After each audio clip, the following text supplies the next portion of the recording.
Hi, I'm the Rules Lawyer, and in today's video, I'm going to teach how I use Foundry Virtual Tabletop. It's the number one question I've been getting in the comments to my videos, where I've been doing demonstrations of combat, and I will be going over why I choose Foundry and the modules I use for Foundry, which I'll go over 42 of them today. And like and subscribe to the Rules Lawyer channel if you want more demonstrations of combat and Pathfinder 2nd Edition and other RPGs, and deep dives into topics. First, I owe a debt to two channels. First, the Encounter Library, who has an excellent series of videos teaching Foundry Virtual Tabletop to people, regardless of what system they run with it. And Recall Knowledge, who has a constantly updated set of videos on using Foundry with Pathfinder 2nd Edition. I prefer Foundry because, one, it has a one-time cost of $50, and two, there is a vast and growing modding community that constantly is improving the base software and the RPG systems that the software supports, as well as plugin modules that let you do various things no matter what system you have. So in Foundry, you make game worlds, and you can see a number of the campaigns that I run. I run 7 currently. And each one can be keyed to a different game system. These are the ones that I have installed. You can use this button here to install one of any of the other systems, and there's a total of 167. So it is, as I said, a big and growing modding community. And this is also where you install the modules. And it is easy to search for modules. It's easy to install them. You basically type in a keyword, and then you install it. And when you create a new world, none of the mods are on.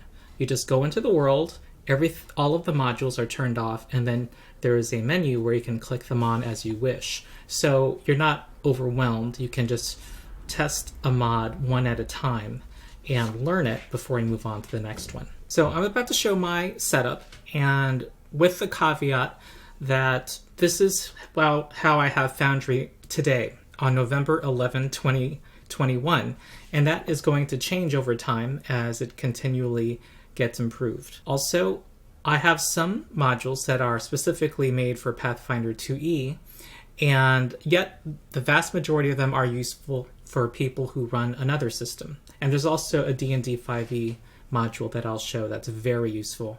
When a module I go over is specifically for Pathfinder 2e or for D&D 5e, I'm going to display a logo above my head so that you know to skip over that if it doesn't apply to you. Now we're going to go into the world that I've built for this demonstration, and it's simply called Test.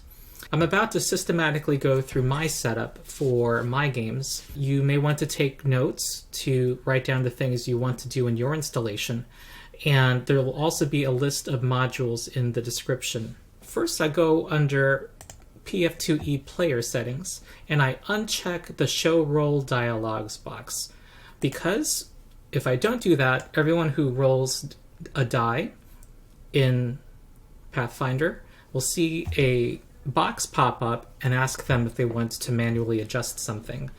And the majority of rolls don't involve having to do that, so I uncheck it. They can always bring up the dialog box by holding Shift and then clicking the role that they want. Configure Settings has 3 tabs. Under the first tab, under Core Settings, I like to set the default token settings so that the display name is always shown to the owner when they hover over it, the owner of the token, and that display bars showing hit points are always shown to the owner. And I make this bar set to show hit points. Under System Settings, I do the same thing with the default tokens. I also change the icons from black and white to default icons, which for some reason are not set by default, and this makes the condition icons full color, which I prefer. Also, there are variant rules you can have, including the very popular free archetype rule that you can set in this button. Also, I like to have not double the damage on a critical hit, but double the number of dice. For me, more dice means more fun. Your mileage may vary. For the demonstrations I've been doing, it's been double damage because that's the default rule. Also, I like to have critical hit and fumble cards in my personal campaigns. When a natural 1 or a natural 20 is rolled on a strike, then a button pops up that lets you view a critical hit card or critical fumble card, and the GM decides what to do with that. A first module I recommend that everyone install is Tidy UI.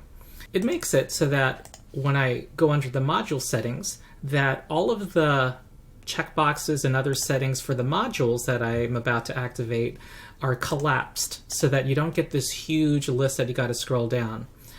And also you get to check this box so that when you open the settings, it always shows up under the module settings tab, which is usually where you're making adjustments. If you have a D&D Beyond account, then it's really easy to import characters, spells, and items from your account into a character into Foundry. And you would want to install that module first. And if you're a GM, you really would want to consider supporting the guy who makes it, because if you're a Patreon supporter, you can import all of the monsters from D&D Beyond, which I did, and they show up in this compendium. And after you go through the process of importing, and as you can see, they all are paired with artwork. So you get not only the stats, but also artwork, and you can just insert them into a scene and use it right away. And as you can see, it has all the stats and features that you need to use, and they're all automated as well. So, very cool. Next is the PDF to Foundry Importer module, which I always show to people who are considering Foundry. It is an amazing time saver for GMs. So this button appears under settings, and with this I can import adventures and all of their assets, and I can also import all of the artwork from bestiaries that then automatically pairs with the free stat blocks that are included with the Pathfinder module. I'm about to import the beginner box adventure, so I import that PDF, and it has to be, of course, an official PDF for this module to work, and less than a minute later, depending on the speed of your computer. So after the import is complete, all of the maps include with walls pre-drawn in, as you can see, for the VTT, are all in here. So that's huge. Also, I can import the bestiary using the same interface. And what that does is that the compendia that have stat blocks for all of the monsters from the bestiaries, if there's a corresponding picture from the PDF I imported, then there will be, then the artwork will automatically be applied. So I will place this Goblin Warrior. As you can see, is that it has some generic artwork here, but because I used this module to import the PDF, it's going to use the official Goblin artwork.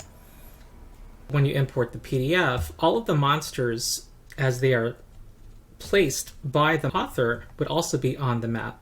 I deleted them here so as not to give spoilers, but it also places journal notes in the rooms so that you can get more information on the location, read aloud text, and encounters and treasure.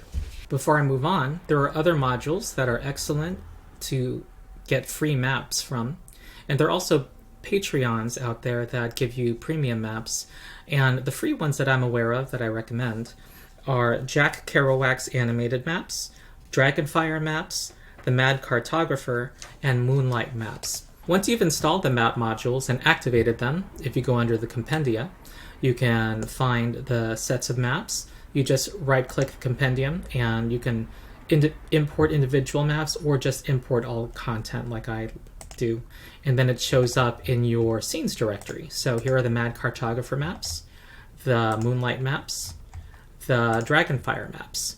So there's many free resources that are really high quality that are out there. The Pathfinder 2e module is great. Everything that Paizo publishes is on Archives of Nethys, and all of that is here in the Foundry Pathfinder module. So you can see adventure paths. All of the monsters are to be found here. The monsters from the bestiaries, the NPCs from the Game Mastery Guide, hazards and traps. And we also have the iconic characters. There's level 1, 3, and 5 versions of many of the classes. We're going to put the Ranger in the front, followed by Kyra, the Cleric, followed by Mariciel, the Rogue, followed by Ezrin, the Wizard. And as I put these on the map, they should also appear in my actors directory so that I can plop them onto future maps in the future as well. They're automatically imported basically into my actors directory as I drag them directly from the compendium onto the map. If you use digital tools, or your players use digital tools to make characters, you can easily import them if you use Pathbuilder, if you pay the $5 version to get the ability to export your character, or if you use Herolab. I've activated the Pathbuilder 2e import module. I create a blank character. On Pathbuilder on the app, I export the character, get the user ID, and then copy that user ID into Foundry. So here I click this button up here and then type in the user ID. And I get to choose how much I want to import. Click this button. And in this case, for level 1 character, it was pretty much instantaneous. And it comes with the equipment and their feats and other abilities. Now I've activated the Herolab Online PF2E import tool, and I create a blank character sheet, and there's this little HLO button up here.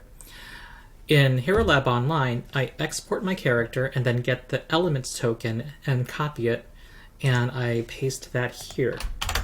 This is a level 20 wizard that I am importing now, and there's a few messages that call to my attention some things I need to do manually.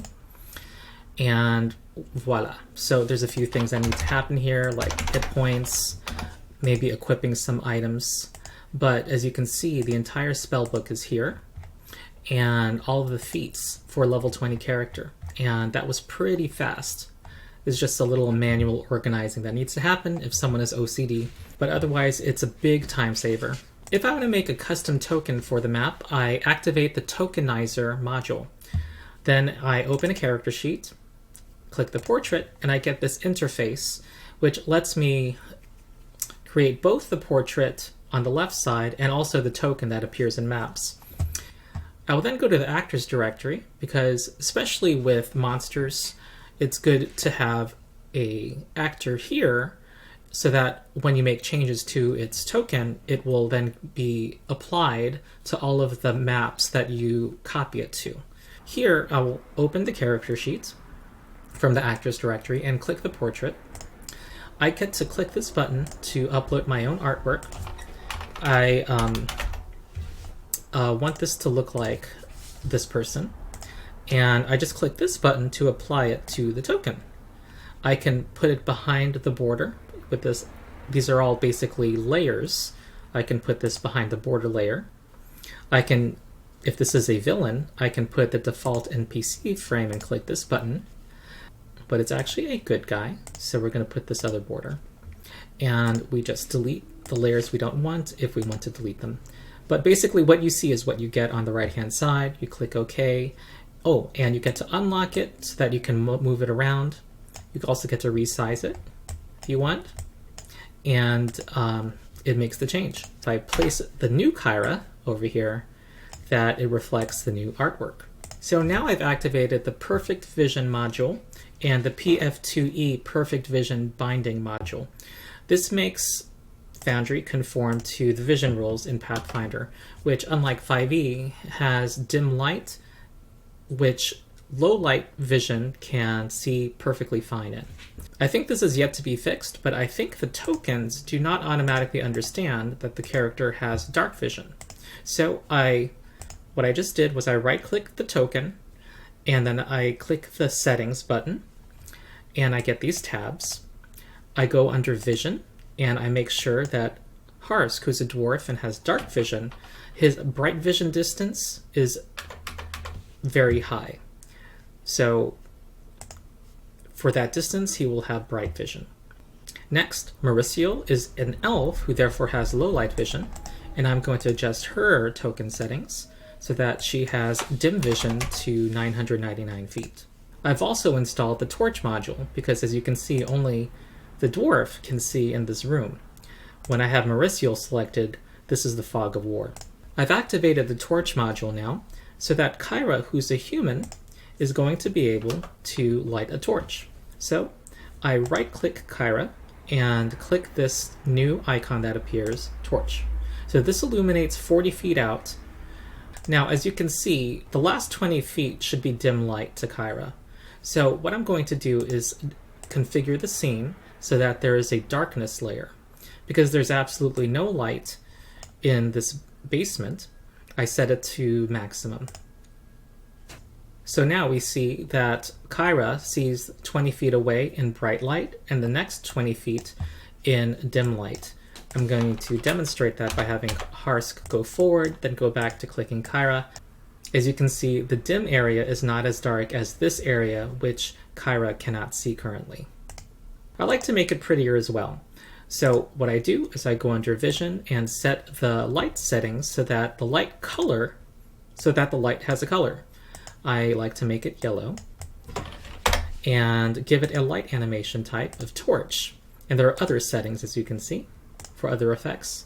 And I lower the color intensity to 25%, and I get this cool effect that gives a little warmth to the setting and can move around. Now, as you can see, I'm looking at things in color. But Harsk, when I take the torch off, Harsk sees unilluminated areas that are in complete darkness in black and white. That reflects the Pathfinder rules. Now, if I were to run a battle here, and especially since we're gaming online, and a player says, I attack the Goblin Warrior, that's not really going to help the GM. So how do we deal with that? First, one solution is to have the Foundry automatically give each of them a unique name.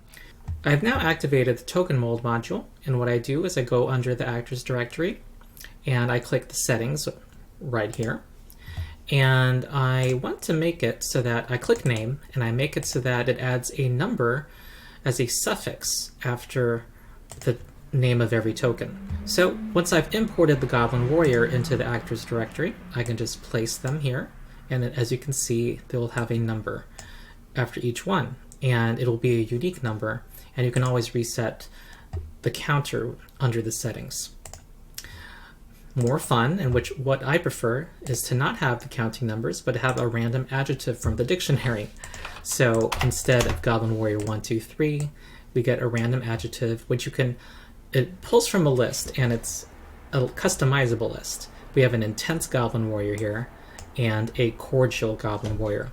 And this is also great if you're a GM who likes to improvise. This is something you can riff off of as well when the players encounter them. Now, it wouldn't be a tabletop role-playing game without dice and having the experience of rolling them. So I've activated the Dice So Nice module. And with this, you can have a custom set of dice. Under Module Settings, you click here, and you get to customize the look of your dice. It comes with many themes, and I'll just pick this for example. There's a lot of settings you can tweak. So when I want to roll a die now, it will show me my custom die. And you notice there was a little delay before the number came up. It was waiting for the die to animate. If you don't want that delay, go under the Dice So Nice settings and say display chat message immediately, and that will not happen next time. So the number immediately comes up, and this makes it easy to spam the same die roll multiple times, and you immediately get to see the numbers. Very useful for GMs. There are also additional settings to Dice So Nice that are being added to all the time, and one that I like is special effects. So in this case, I made it so that if you roll a 1 on a die, you see the glass of the table cracking and you hear a failure sound. And if you roll a critical success, you hear a sound and get an animation.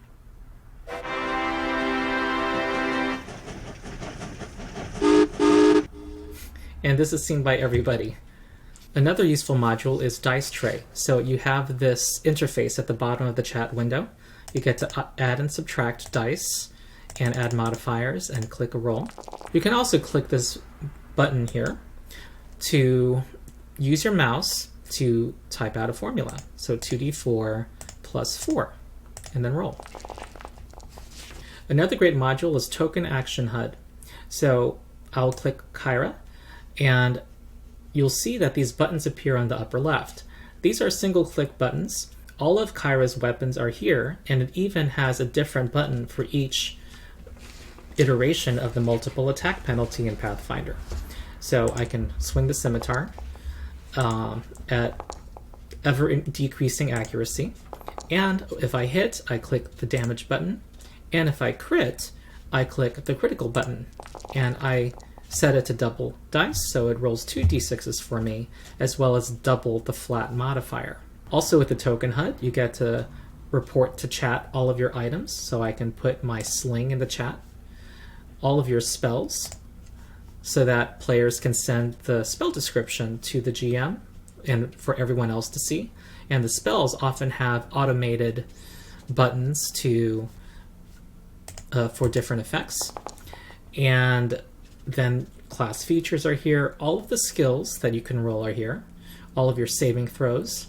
Also, you can roll perception. You can also roll perception for initiative here, and that affects where you are in the combat tracker.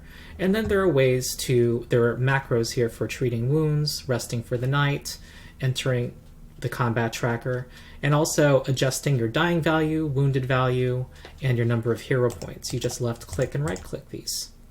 If you or the players want everyone to see a specific part of the map, you want to have the pings module, which I've activated. I just hold click an area of the map, and it even says to everybody who is pinging, so it reports to everybody that the game master is pinging.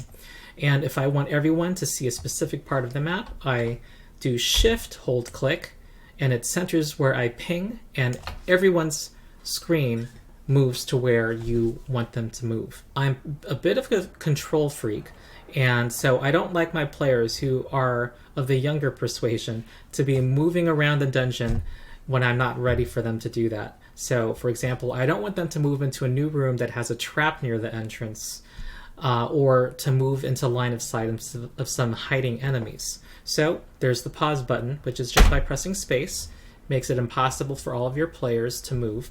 And also under user management, you can assign player roles, give them their password, and tell them that they cannot open doors. So that is also available, and there's other settings and other roles that are between player and game master that you can assign as well. And I like the sound of doors opening and closing, so I've activated the Ambient Doors module. Now there's a door here which makes no sense for this adventure. You hear the sound of it opening and closing, and locking and unlocking. The next module is Maestro, which lets you automate audio events for your game world. And there's a couple of simple to use features, such as having a combat playlist that plays a track or a random track within the playlist whenever you start combat. So that's a really good one. Also, it has something called the hype track, so that when a particular character's turn comes up in battle, a specific sound comes up, and some players can have a lot of fun with that. You can also have sound effects attached to items, so that when someone casts a spell, or at least reports it to chat, there's a sound effect. But that requires a bit of labor in order to assign sound effects to every possible effect. The Combat Enhancements module is very useful. It creates a combat tracker that has more features. So I put these tokens into the combat tracker, and we see that they have not rolled their initiative, and we see that they all have this radial health bar here that is available, that's viewable for people who own that token. So the GM can see all of these, but the players cannot see the health bar. And the players can pull up their combat tracker and roll their own initiative. But another thing that is very useful, okay, first this button here rolls all of the characters in the encounter, and this one here rolls all of the non-player characters, which I cannot demonstrate here since I don't have any player accounts active right now. But as you can see, they are automatically put in initiative order, and look, I can change the order by just clicking and dragging someone. If someone has to delay, or if someone is knocked out and has to be put in a different place in the initiative order, changing where they go is really easy. Here is where Maestro lets me set the combat music. So I click this musical note, and I set the combat playlist to combat tracks, and I make it play a random track in that playlist.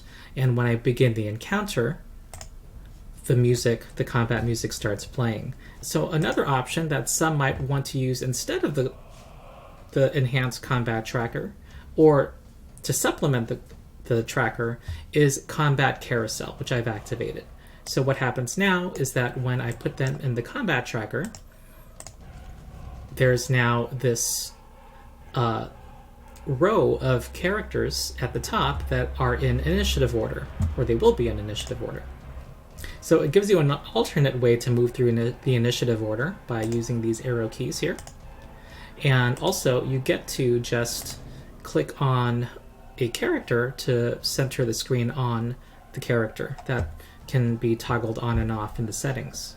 The combat tracker, as with all of these tabs up here, can be right-clicked so that you can have a pop-out. And this is useful. I like to have this open during combat as a separate pop-out, with the chat displayed as well at the same time. Another useful mod is the turn marker. So now Kyra is Kyra's turn, so you can see this cool animated circle around her. And when we go to the next character, it moves on. The circle goes to Harsk. Next is the drag ruler module, which lets you measure how far you would move by clicking and dragging a token. And you can also use the spacebar to create waypoints so that you can move a specific path. You can also, while creating waypoints, right-click in order to cancel waypoints. There's also the PF2E drag ruler integration module, which automatically understands you're using a fly speed if you are at a higher elevation, like Kyra is now, or if you're underground that you're burrowing, and also with other mods that let you add difficult terrain and other features to the map, it will understand that as well. Another module I like is Illandril's token tooltips, where it creates something that appears to the right of a character. And here we see that Kyra has 16 hit points, 16 armor class. We see her 3 different saving throws. We see she has a perception of a DC of 17, and that she has 1 focus point to spend. We can customize a tooltip to show exactly what we want and who gets to see it. Instead of having to deal with a targeting button on the left, you can just press the letter T over a token and target it with the T is for target module, and that is useful for obvious reasons. And Harsk here could then swing his Dwarven War Axe, and when you're targeting something in the Pathfinder module at least, it automatically compares it with the target's armor class and tells you how much it exceeds it by if you succeed. And it also registers a critical hit as well with a special green color. Not everything is weapon versus armor class. There are other roles that target a defense of a creature. So under the compendia, scroll down, go to Action Macros or PF2E Macros. You will find a number of useful tools that you can drag onto your hotkey bar. So here we have Shove Athletics. We just drag it onto hotkey 1. And now that I am targeting the goblin, Harsk will now try to shove the goblin. So it automatically rolls a athletics check, adds the appropriate modifier, and compares it to the fortitude DC of the goblin. Another very useful module is F is for flat-footed. Actually, PF2E, F is for flat-footed. So I just hover over the goblin warrior and press F. It is now flat-footed, so -2 penalty to AC. And now when I strike it, it compares it to that lower armor class of 14. It used to be 16 before. Also, if I want to apply a modifier, I can get the roll dialog box up by holding Shift and then clicking the button, and it lets me add circumstance, penalties, and bonuses, and also whether it is a public role or something only the GM and I can see. So private GM role means both the player and the GM can see it. Blind GM role means that only the GM can see it. So in Pathfinder, knowledge rolls come up a lot. So if a player wants to roll a religion check to know what a zombie's abilities are, they would hold shift and click religion and make it a blind GM roll so that only the GM sees it. And here it's a special color. The GM can right click it and say reveal to everyone to reveal it to everybody. Now let's talk about how you manipulate hit points. First of all, the combat tracker, the enhanced combat tracker, has the hit points displayed. And here you get to apply damage. First you could just click it and replace it with a new number. Or you get to put a plus or minus sign if what you're doing is healing or damaging the creature. So here I put -5 and it applies it to the previous total. Also, I can right-click Ezrin and the same hit point number is right there. And I can do the same thing. I can replace it with another total, or I can add a total to it. And this is now has what I added to it. There are other easier ways to apply damage. Let's say the Goblin Warrior is going to damage Harsk and rolls 4 damage in this case. I click Harsk and I click damage to apply it to Harsk's hit points. Also, I can apply half the number by clicking the half button. I can also double it in the case of a critical hit. And I can also heal him the number if it is a healing effect. Now, let's say this goblin damages Kyra, who I just gave a shield, who has her shield raised, and she wants to block the damage with her shield under Pathfinder rules. She, instead of just clicking the damage on her, she wants to use her shield. So I select her, and then I toggle block, and then I apply the damage. And because the shield has hardness 5, it blocks all that damage. And it also automates, okay, let's say she takes double damage, and she's going to take 8 damage. I toggle block, and then I click double. And the shield blocks 5 of that, and 3 damage gets applied to Kyra, and 3 damage automatically gets subtracted from the shield's hit points. A quick way to change hit points on a token is with the module called Token Health. So I have Kyra selected, I press return, and whatever number I type here will apply that damage to her. Also, if I press shift return, that same amount of hit points will be healed to her. This can apply to multiple creatures as well. So let's say they all get hit by a fireball. If 10 damage applies to all of them, I press return, and let's say 5 damage. Then 5 damage gets applied to all of them at the same time.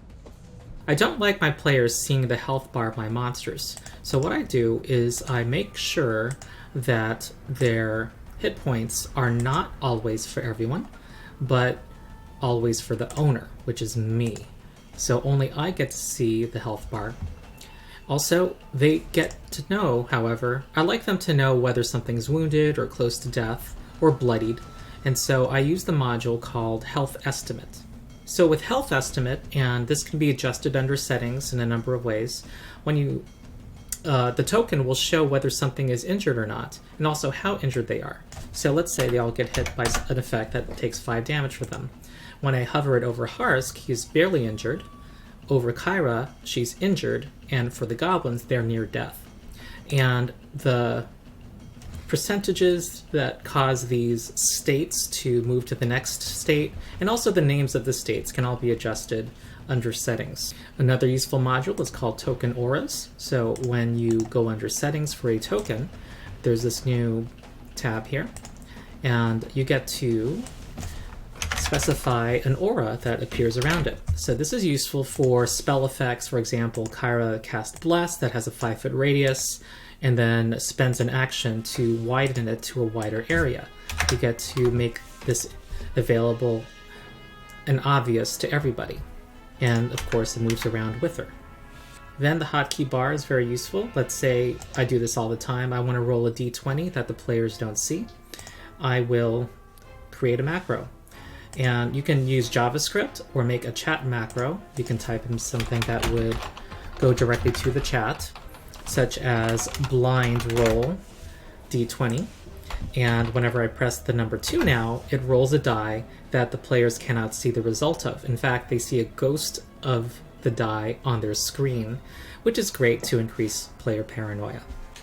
This hotkey bar accommodates a lot of things. So let's say there's an effect you use a lot, such as the spell heal. So I just click and drag it.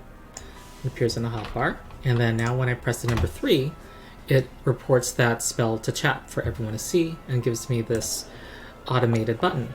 There are many useful macros that you can drag into your hotkey bar, such as if you often are balancing or using feints to deceive somebody in battle, you get to put them in hotkey bars in the hotkey. Also, there are more than 10 buttons here. There's 5 rows of buttons that you get to automate.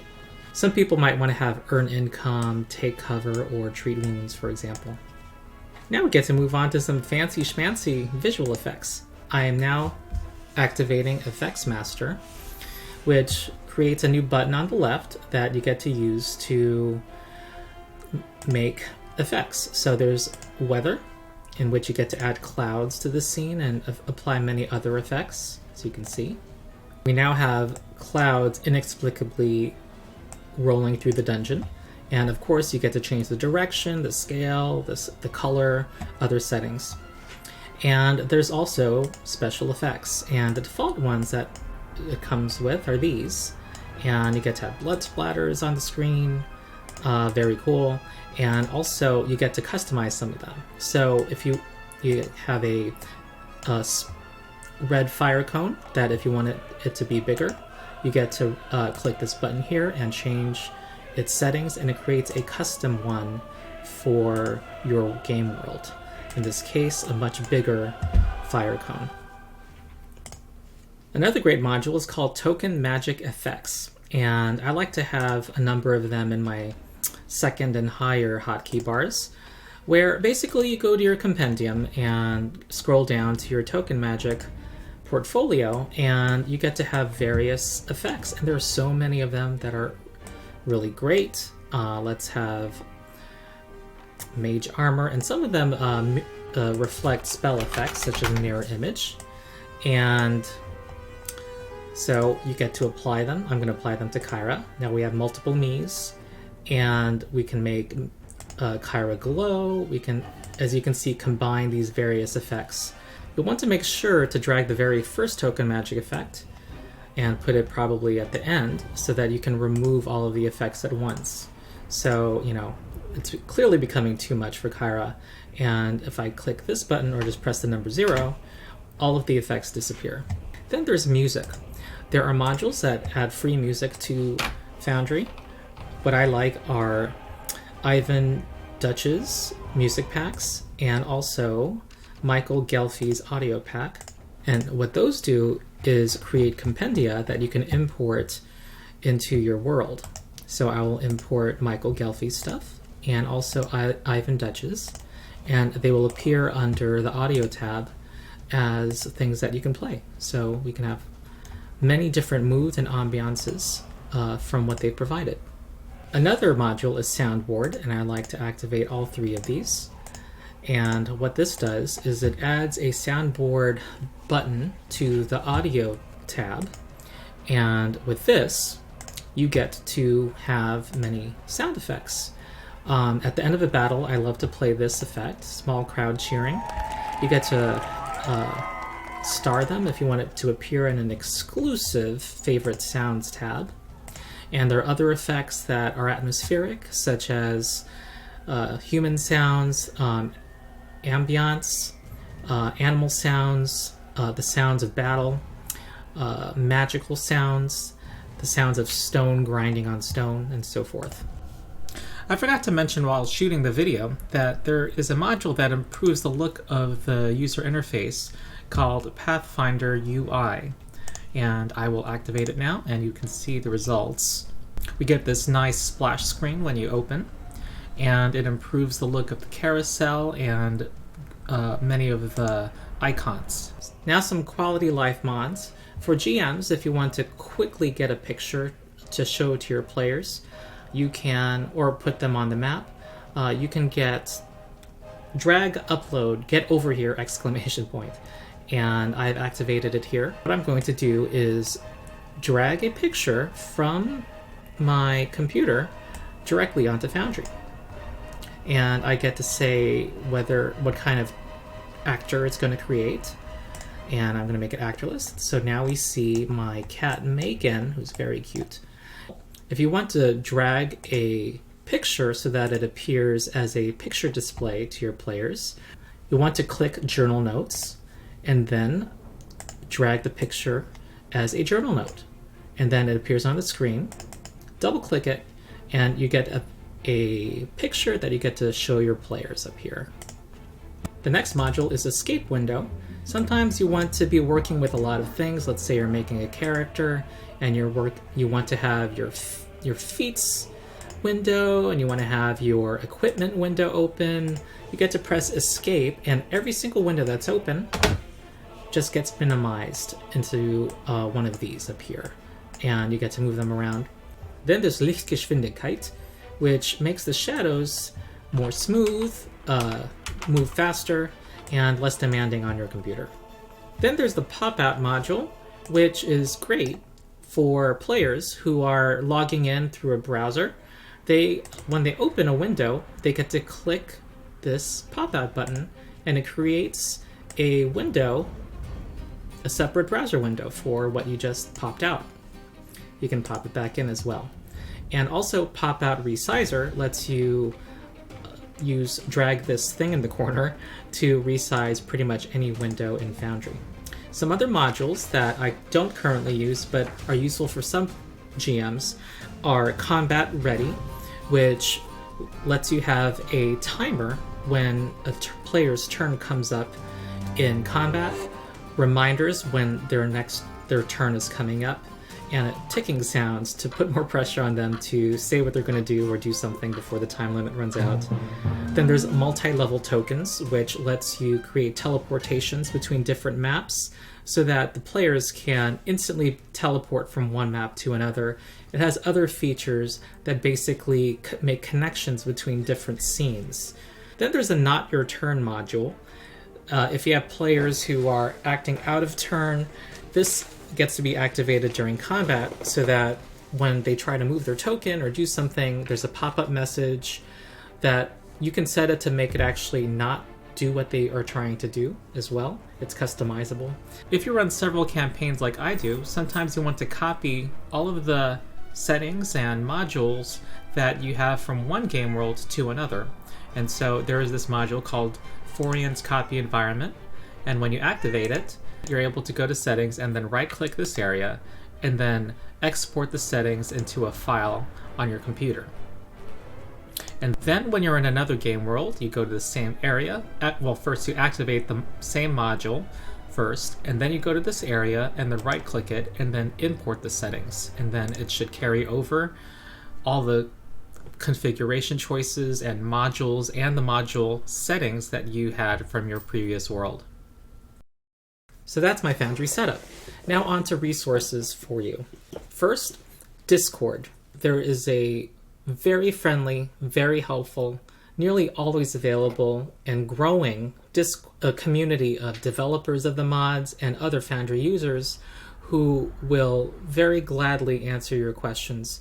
So for the PF2E community on Discord, I just go up there and I get an answer within a minute or two, and on basically anything, and it's a tremendous resource. I don't plan on making more videos about Foundry in the near future.